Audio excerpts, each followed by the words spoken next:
Jaya TV நேயர்களுக்கு வணக்கம். நான் ஷப்தினா. சுவையும் ஆரோக்கியம் இருந்த கமமா சமையல்ல இன்னைக்கு நம்ம பார்க்குற ரெசிபி என்ன கேட்டீங்கன்னா பிரெட் பொடி மாஸ்.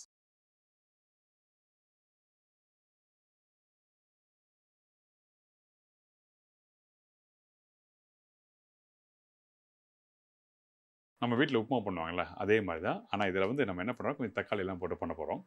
வீட்டில் பொடி மாஸ் பண்ணும்போது என்ன பண்ணோம்னா தக்காளி போட மாட்டாங்க. அது கொஞ்சம் லைட்டாக அந்த டேஸ்ட்டில் கொஞ்சம் நல்லா என்ஹான்ஸ் பண்ணி தரதுக்கு கொஞ்சம் சிக்கன் மசாலா போட்டு பண்ண போகிறோம். இது மார்னிங் பிரேக்ஃபாஸ்ட் டைமில் நம்ம சுடு சுட சாப்பிட்றதுக்கு நல்லாயிருக்கும். அது கொஞ்சம் நேரம் ஆயிடுச்சுன்னா வர ஆகிடும், நல்லா இருக்காது. அந்த டைமில் வந்து நம்ம இந்த மாதிரி தக்காளியும் கொஞ்சம் சிக்கன் மசாலா போட்டு சாப்பிடும்போது அந்த வாசத்துக்கு அந்த தக்காளியோட புளி போட்டு சாப்பிட்றது ரொம்ப நல்லாயிருக்கும். ஸோ அந்த ரெசிபி தான் பார்க்க போகிறோம். ரொம்ப ஒரு அல்டிமேட் ரெசிபி. இது ஈவினிங் ஸ்நாக்ஸாக சாப்பிட்லாம், மார்னிங் பிரேக்ஃபாஸ்ட் டைம்லையும் சாப்பிட்லாம். இல்லை யாராவது கெஸ்ட்டு வந்துட்டாங்க டக்குன்னு நம்ம எதாவது பண்ணணும்னு வச்சுன்னா அப்போ உடனே பண்ணக்கூடிய ஒரு ரெசிபி தான் இந்த ரெசிபி. ஆனால் ப்ரெட்டு முக்கியமாக பார்க்கும்போது பார்த்தீங்கன்னா இந்த இடத்துல ட்ரையாக இருக்கக்கூடாது. அந்த ப்ரெட்டு கையில் நீங்கள் எடுக்கும்போதே அந்த ஒரு சாஃப்ட்னஸ் இருக்கணும். அப்படி இருந்தால் தான் இந்த ரெசிபி பண்ணுறதுக்கு நல்லாயிருக்கும். அந்த ப்ரெட்டு வந்து வரையாக இருந்ததுன்னா, அந்த ஒரு காஞ்ச மாதிரி இருந்ததுன்னா உங்களுக்கு வந்து கண்டிப்பாக நல்லா இருக்காது. அதனால தான் இந்த பக்குவத்தில் இருக்க ப்ரெட்டை நீங்கள் எடுத்து யூஸ் பண்ண சொல்கிறேன். என்னடா இந்த ப்ரெட்டுக்கு இவ்வளோ நேரம் பேசுகிற நினைக்காதீங்க. Very important. நான் வீட்டில் ட்ரை பண்ணும்போது எனக்கு கிடைச்ச அந்த அனுபவத்தை உங்களுக்கு ஷேர் பண்ணுறேன். அதான் விஷயம். சரி வாங்க, ரொம்ப நாள் பேசிகிட்டே இருக்கோம். தேவையான பொருட்கள் பார்த்துலாம்.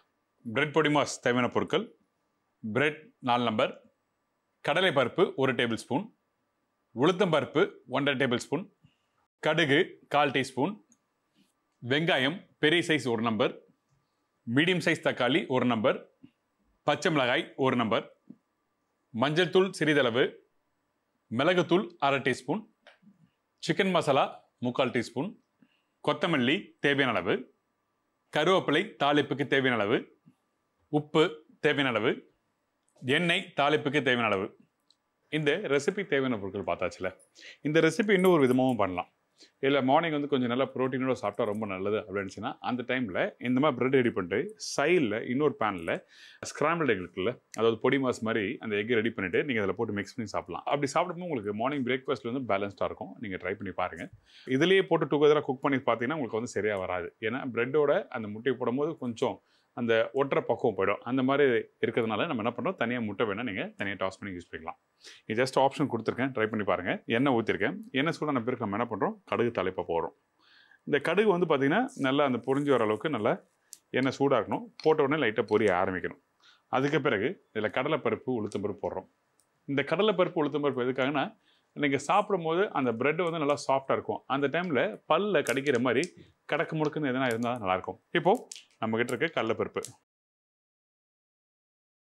கடலைப்பருப்பு வந்து கம்மியாக போடுவேன், உளுத்தம் பருப்பு கொஞ்சம் கூட போடுவேன். இப்போ இதெல்லாம் போட்ட பிறகு நம்ம என்ன பண்ணுறோன்னா இந்த இடத்துல இந்த கடலைப்பருப்பு உளுத்தம் பருப்பு நல்லா வறுக்க ஆரம்பிங்க. உங்களை அடுப்போட ஃப்ளேம் வந்து கம்மி பண்ண ஆரம்பிங்க. ஹை ஃப்ளேம் வச்சு குக் பண்ணக்கூடாது. ஏன் கிட்டனா இந்த கடலைப்பருப்பு உளுத்தம் பருப்பு ஹை ஃப்ளேம் வச்சு குக் பண்ணும்போது அதில் இருக்க அந்த ஈரத்தன்மை, அந்த மாய்ஸ்சர் எல்லாமே வெளியே வரணும். அப்போ தான் வந்து அந்த கிறிஸ்பியான ஒரு தன்மை வரும். அப்படி இல்லைன்னா என்ன வேணால் இந்த கடலைப்பருப்பு உளுத்தம் பருப்பு கலர் மாறுமே தவிர உங்களுக்கு அது முறுமுறுப்பு தன்மை கொடுக்காது.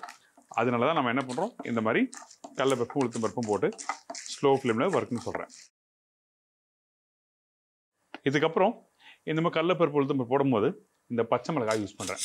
இந்த பச்சை மிளகாய் பார்த்தீங்கன்னா நல்ல காரம் வேணும் உங்களுக்கு அப்படின்னு நினச்சின்னா இந்த எண்ணெயிலே போட்டு வதக்கினா மட்டும்தான் அந்த காரத்தன்மை கொடுக்கும். நீங்கள் வெங்காயம் தக்காளிலாம் போட்ட பிறகு பச்சை மிளகாய் போட்டோன்னா அதோட பக்குவம் வேறு. அதனால் இந்த எண்ணெயிலே இந்த பச்சை மிளகாய் போடுறேன். நீங்கள் வீட்டில் ட்ரை பண்ணும்போது நீங்கள் ட்ரை பண்ணி பாருங்கள், உங்களுக்கு ஒரு சின்ன வித்தியாசம் கொடுக்கும். ஸோ இந்த பச்சை மிளகாய் இதில் போட்டுரும். இந்த பருப்பும் கொஞ்சம் லைட்டாக வதங்கி வர்றது. இதுக்கப்புறம் நம்ம கட் பண்ணி வச்சுருக்க வெங்காயம். இப்போ இந்த ஸ்டேஜ் தான் வெரி இம்பார்ட்டன்ட். இந்த இடத்துல நீங்கள் பார்த்தீங்கன்னா அந்த வெங்காயம் வந்து நீங்கள் அந்த நல்லா வதக்கக்கூடாது. ஒரு 40% இல்லை 30%, 30 to 40% அளவுக்கு வதங்கினா மட்டுமே போதும்.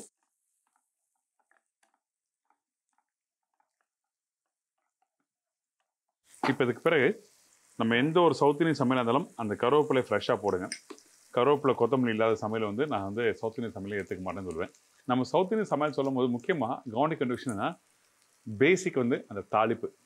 அதுக்கப்புறம் அந்த டிஷ்ஷோட பக்குவம் எப்படி வருது, கெட்டியாக வருதா, ட்ரையாக வருதா, இல்லை கிரேவியாக வருதா, அந்த மாதிரி பக்குவத்தை புரிஞ்சுக்குங்க. அதுக்கப்புறம் வந்து அது காரமாக இருக்குமா, இல்லை இனிப்பாக இருக்குமா, இல்லை புளிப்பாக இருக்குமா, இல்லை எல்லா சுவையும் சேர்ந்தது இருக்கா, இந்த 3 விஷயத்தை பார்த்து புரிஞ்சுட்டு நம்ம வீட்டில் சமைச்சோன்னா ஈஸியாக இருக்கும். இப்போது இது போட்டாச்சு. இந்த வெங்காயமும் கொஞ்சம் நல்லா வதங்கி வருது. இந்த இடத்துல நான் என்ன பண்ணுறேன், தக்காளி சேர்க்க ஆரம்பிக்கிறேன். நான் வெங்காயத்தை காமிக்கிற பாருங்கள். இந்த மாதிரி இருந்தால் மட்டுமே போதும். இதுக்கப்புறம் வந்து அதிகமாக குக் பண்ண வேண்டாம்.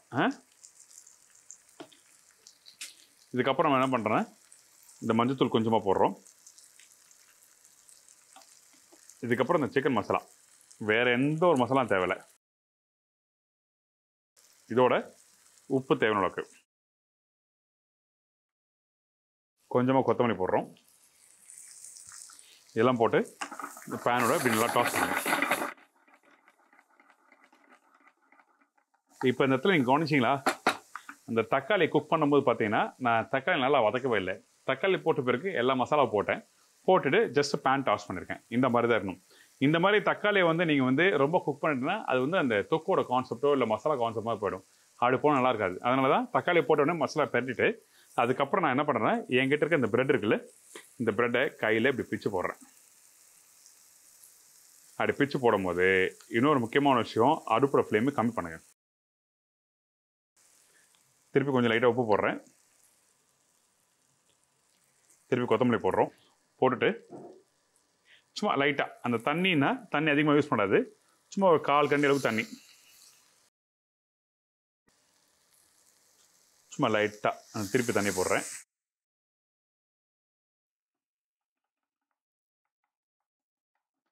இப்போ அந்த பிரெட்டை வந்து இப்படி லைட்டாக மிக்ஸ் பண்ணுங்க.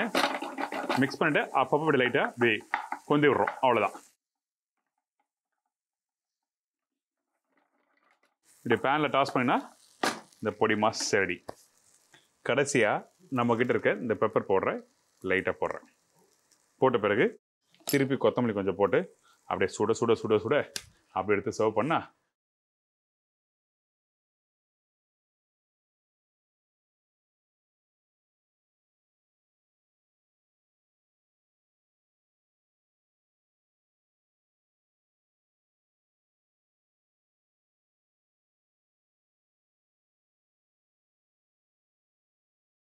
இந்த பிரெட்டை வச்சு பண்ணுற இந்த பொடி மாஸ் பார்த்துருப்பீங்க. ரொம்ப சிம்பிள் தான். ஆனால் இந்த இடத்துல கவனிக்க வேண்டிய விஷயம் என்ன கேட்டிங்கன்னா, அந்த கடலப்பருப்பு உளுத்தம் பருப்பு இப்படி வதக்குறோம். அதுக்கப்புறம் எந்த ஸ்டேஜில் வந்து அந்த மசாலா போடுறோம், அந்த சிக்கன் மசாலா, தக்காளி எப்படி குக் பண்ணுறோம், அந்த பிரெட்டை போட்டு எப்படி மிக்ஸ் பண்ணுறோம், தண்ணி எவ்வளோ ஊற்றுறோம், இதை மட்டும் புரிஞ்சுக்கோங்க. இதை புரிஞ்சுட்டு நீங்கள் வீட்டில் பண்ணும்போது ரொம்ப சூப்பராக இருக்கும். ட்ரை பண்ணி பார்த்து ஃபீட்பேக் கொடுங்க. இதே மாதிரி நான் இன்னொரு நாள் இன்னொரு புது ரெசிபி சந்திக்கிறேன். நன்றி, வணக்கம். See bye, take care. Thank you so much.